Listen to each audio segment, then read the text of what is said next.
એક વેપારી 1 કિલોગ્રામને બદલે 1250 ગ્રામ દર્શાવતા વજન કાંટાનો ઉપયોગ કરે છે, સમજજો.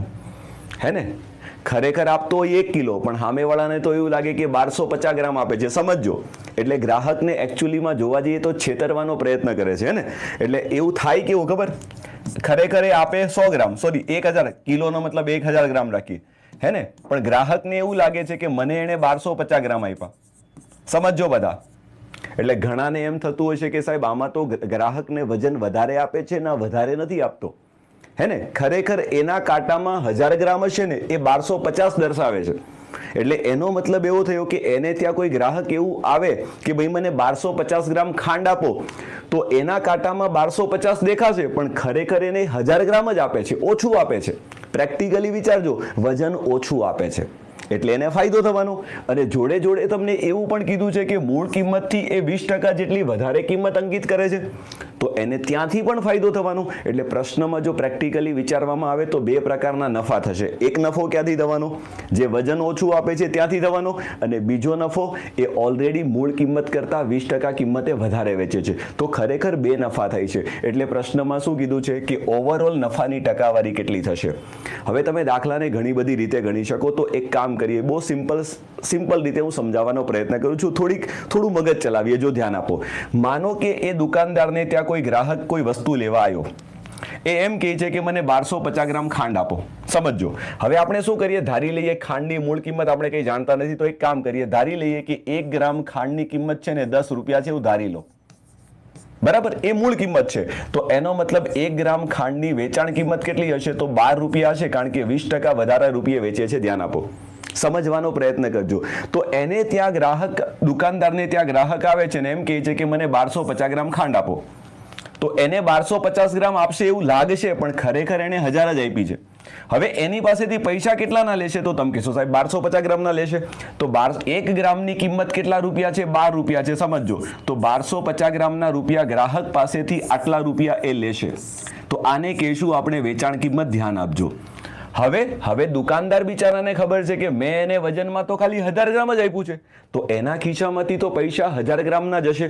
હવે 1 ગ્રામને જો હું 10 રૂપિયા માનીને ચાલું, તો 1000 ગ્રામના પૈસા જે આવે, તો આને આપણે શું કહેશું, આને આપણે મૂળ કિંમત કહેશું. તો બસ મૂળ કિંમત અને વેચાણ કિંમત જો તમને મળી જાય, તો તમે આના પરથી ખૂબ આરામથી નફાની ટકાવારી શોધી શકો. જોઈ લો, હે ને. તો ખૂબ દાખલાને મેં ઇઝી બનાવવાનો પ્રયત્ન કર્યો છે. ધ્યાન આપજો. દાખલો અઢળક રીતે થાય, ગુણોત્તરની મદદથી થાય, સક્સેસિવ પર્સન્ટેજ ચેન્જની મદદથી થશે, આની મદદથી થશે. આ એવી રીત છે કે જે લગભગ બધા સમજી શકે. તમારે ધારી લેવાનું તમને જે ઈચ્છા થાય તે. તો આપણે 1 ગ્રામની કિંમત 10 ધારી, તો વેચાણ કિંમત 12 રૂપિયા થશે, કારણ કે 20% વધારે નફો લે છે ને. એટલે ચલો, તો હવે જો દુકાનદારના ખિસ્સામાંથી પૈસા કેટલા જાય છે, તો તમે કહેશો સાહેબ 1000 ગુણ્યા 10, 10,000 રૂપિયા વસ્તુની મૂળ કિંમત થવાની.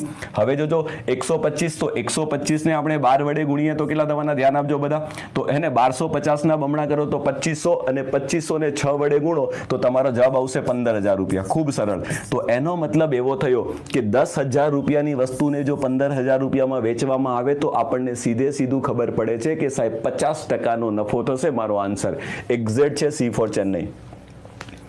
બરાબર. 10,000 રૂપિયાની વસ્તુ 15,000 રૂપિયામાં વેચે છે, 50% વધુ લઈને વેચે છે ને. અને એવું ન કરવું હોય તો ટકાવારીમાં થતો નફો કેવી રીતે મળે, તમે બધા જાણો છો. ઉપર આવે નફો 5,000 રૂપિયાનો નફો, નીચે આવે વેચાણ કિંમત કેટલી, સોરી મૂળ કિંમત 10,000 ગુણ્યા 100. પણ આવું બધું કરવા ન જવાય. થોડુંક ગણિત સારું સમજતા હોય તો સીધું ખબર પડે કે 10ની વસ્તુ 15માં વેચાય તો 50%નો નફો થાય. સીધું ક્લિયર. ઓકે, ચલો આ રીતે ગણી શકાશે. છતાં જો આ રીતે ન ગણવું હોય તો યાદ કરો, જે લોકો મારી પાસે ભણે છે અને બેચમાં મેં બીજી પણ રીત ગણાઈ છે. આમ તો પ્રેક્ટિકલી જોવા જઈએ ને તો હે ને, પેલું આપણું એક સૂત્ર છે, ટકાવારી, ક્રમશઃ ટકાવારીમાં થતો ફેરફારનું સૂત્ર. તો આ સૂત્રની મદદથી તમારો જવાબ એક જ સ્ટેપમાં આવી જાય. જો બહુ બુદ્ધિ ન ચલાવી હોય તો સમજજો. હવે તમારે આના માટે શું કરવાના, બંને નફા શોધવાના. તો જો એ ગ્રાહકને ખરેખર 1250 ગ્રામની જગ્યાએ 1000 ગ્રામ આપે છે, તો અહીંયા એને કેટલા ટકાનો નફો થાય તમારે શોધવાનું. તો જો જેટલું વજનમાં 250 ગ્રામ વજનમાં ઓછું આપે છે, અને નીચે આપે છે મૂળ કિંમત, તો મૂળ કિંમત તો 1000 ગ્રામની આવશે ગુણ્યા 100. તો એ વજનમાં 250 ગ્રામ ઓછું આપે છે, 1000 ઉપર 250 ઓછું આપે છે. એનો મતલબ અહીંયાથી એને 25%નો નફો થાય છે. તો એક્સ ની કિંમત 25 થશે. હવે y ની કિંમત કેટલી થશે? તો ઓલરેડી મૂળ કિંમતથી 20% વધારે કિંમતે અંકિત રાખે છે, તો બીજો નફો અહીંયા 20% થશે. તો 25 વત્તા 20, 25 ગુણ્યા 20 ના છેદમાં 100. આ રીતે કરશો તો પણ તમારો સીધો જવાબ જોઈ લો 50% જ આવશે. તમારે શોધવું હોય તો જો ચેક કરી લો. 25 ને 20 કેટલા થવાના? 45 થવાના. વત્તા કેટલા થશે? 25 વડે જશે તો 4, 4 વડે જાય તો 5, 45 ને 5 50%. આવી રીતે પણ કરી શકાય, કોઈ શંકાને સ્થાન નથી. જોઈ લો. બોલો, ક્લિયર? વેપારી 1 કિલોગ્રામ ને કાલે કંકોત્રી નીકળે છે. હા, કાલે તમારું ઓલું આવે છે ને દોડવાનું, 12 તારીખ છે ને, એટલે વસ્તી રાહ જોઈને બેઠી છે કે મારું લગનિયું કેદી છે. લગનિયું તો ટણપાવ પીડીએફમાં નામ આવે ને તેદી કહેવાય. સમજાણું? હાલી હું નીકળ્યા છો. ચલો, કાલ હગાઈ છે એવું કેવું હોય તો કઈ હગાઈ? હગાઈ ના કહેવાય, જો વાગ્યાનું થાય. હા, ચલો. એક વેપારી 1 કિલોગ્રામને 1250 ગ્રામ દર્શાવતા વજન કાંટાનો ઉપયોગ કરે છે. વધુમાં તે મૂળ કિંમતથી 20% જેટલી અંકિત કિંમત વધુ રાખે છે. તો નફાની ટકાવારી કેટલી છે? આંકડા હેલા છે એટલે પહેલા હું તમને મોઢે ગણાવું કે કિલોની જગ્યાએ 1250 ગ્રામ થયું એટલે 250 ગ્રામનો ફાયદો થયો. 1 કિલો પર 250 ગ્રામનો ફાયદો એટલે સીધું કહી શકાય 25%નો ફાયદો થયો. પછી ભાવમાં કેટલો ફાયદો થયો? 20%નો થયો કે નહીં? 25%નો ફાયદો, ભાવમાં 20%નો ફાયદો, ને અહીંયા જે 25% તમે ચીટિંગ કર્યું ને એના ઉપર 20% થાય એટલે કે 25%, 20% અને 25%ના 20% એટલે 5%. કન્સિક્યુટિવ ટ્રાન્ઝેક્શન થઈ. જો ફાવટ હોય તો સીધું તમે કહી શકો 50%. પતી ગયું. પણ આંકડાઓ હેલા હતા એટલે અગેન હું એ જ કહું છું તમને કે થોડું કંઈક કલેશ થાય એવું પૂછે તો શું કરાય? તો કે કાંઈ ન કરાય. ઉપર છે ને હંમેશા વેચાણ કિંમત લખવાની અને નીચે હંમેશા મૂળ કિંમત. આ એક મસ્ત કન્સેપ્ટ છે. ડિસઓનેસ્ટ ટ્રેડર, બેઈમાન વેપારીનો આખો એક મેં વિડીયો નાખ્યો યુટ્યુબમાં, જૂનો છે, જોઈ લેજો. આવા ગમે એટલા હોય ને. આ તો કિલોની જગ્યાએ 1250 ગ્રામ લીધું, પછી 20% વધાર્યા, પછી હજી 10% ડિસ્કાઉન્ટ આપે, 5% કાંકરા ભેળવે, અશુદ્ધિ નાખે, ઘણું બધું આમાં મારે નાખવું જ નાખી શકું. પછી પૂછું કે હવે મને ફાયદો કહી દો, તો ઈ જોઈ લેશો જ થઈ જશે. બેઈમાન વેપારીનો વિડીયો છે, બરાબર છે. ચલો, તો આ કન્સેપ્ટ જ છે. ઉપર વેચાણ કિંમત ને નીચે મૂળ કિંમત.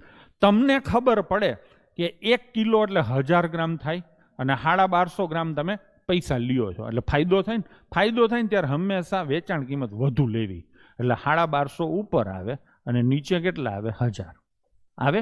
પછી 20% ભાવ વધાર્યો એટલે 120% થાય તો 120 ઉપર આવે. ફાયદો થાય એટલે ઉપર મોટો આંકડો આવે, નીચે નાનો આંકડો આવે. કાંઈ ન સમજાય તો બસ હિસાબ મારી દો. 250 એ ઉડે ને તો 5 આવે, 250 એ ઉડે ને તો 4 આવે. આ 0 0 જાય, 4 ઉડે તો 3 આવે અને 5 ઉડે તો 2 આવે. શું જવાબ આવે? 3 અને 2. વેચાણ કિંમત 3 રૂપિયા, મૂળ કિંમત 2 રૂપિયા એટલે તમે સીધું કહેશો સાહેબ નફો 1 રૂપિયો થાય. 2 રૂપિયા વાળી વસ્તુ 3 રૂપિયામાં વેચી, લખ્યું જ છે ને. મૂળ કિંમત એટલે 2. 2 વાળી વસ્તુ 3માં વેચેલ, 1 નો નફો થયો. શેના ઉપર? મૂળ કિંમત એટલે 2 ઉપર. 1/2 એટલે કેટલા ટકા થાય? 50%. ડન છે. તો ઓપ્શન સી તમારો